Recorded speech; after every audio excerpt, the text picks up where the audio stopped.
কিরে, কি অবস্থা? ক্যান্ডি লাগবে। কি? ক্যান্ডি লাগবে আমার ভাই। হ্যাঁ, তো নিবি, সমস্যা কি? 500 দে। আমার কাছে কোনো টাকা নেই ভাই, তুই এখন দে, আমি পরে দিয়ে দিব। এক ভাই, এটা আমার বিজনেস, বিজনেসের জায়গায়, আর ভাই ভাইয়ের জায়গায়। আমি কন্ট্রোল করতে পারতেছি না ভাই, জাস্ট কর, আমি পারতেছি না। আমার বাসা থেকে বের করে দিছে, আমার কাছে একটা টাকাও নাই। আমার কাছে কিচ্ছু নাই, আমি তোরে দিতাম। একটা ক্যান্ডি দে ভাই। তুই যদি ক্যান্টিন নিতে চাস, টাকা দিয়ে নিতে হইব, টাকা ছাড়া কোনো ওয়ে নাই। আমি তোর পায়ে ধরি, একটা ক্যান্ডি দে আমার। আমার একটা ক্যান্ডি দে, আমি কন্ট্রোল করতে পারতেছি না, প্লিজ। আমি তো সব টাকা দিয়ে দিব, তুই যা করতে বলবি সব করবো। আমার একটা ক্যান্ডি দে প্লিজ ভাই। সম্ভব হলে কি তোরে আমি না করি? তোর জন্য একটা অফার আছে আমার কাছে। কিসের অফার? এক, তোর বাসা থেকে বের করে দিচ্ছে, তোর কাছে কোনো টাকাও নাই, আর তোর প্রতিদিন ক্যান্ডি লাগবে। তোর এই কষ্ট আমার সহ্য হচ্ছে না। তুই বলি কি, তুই আমার সাথে পার্টনারশিপে চলে আয়।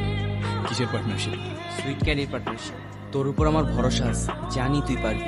শোন, দুই ভাই মিলে খুব কামাবো, আর রাজ করবো এই শহরে। প্ল্যানটা সিম্পল ছিল, ক্যান্ডির প্রোডাকশন দেখবে আর আমি ডিস্ট্রিবিউশন। কিভাবে ডিস্ট্রিবিউট করবো সেটা আমার ব্যাপার, আর প্রোডাকশন কিভাবে হবে সেটা ওর। টার্গেট একটাই, ক্যান্ডির সেল থামা যাবে না।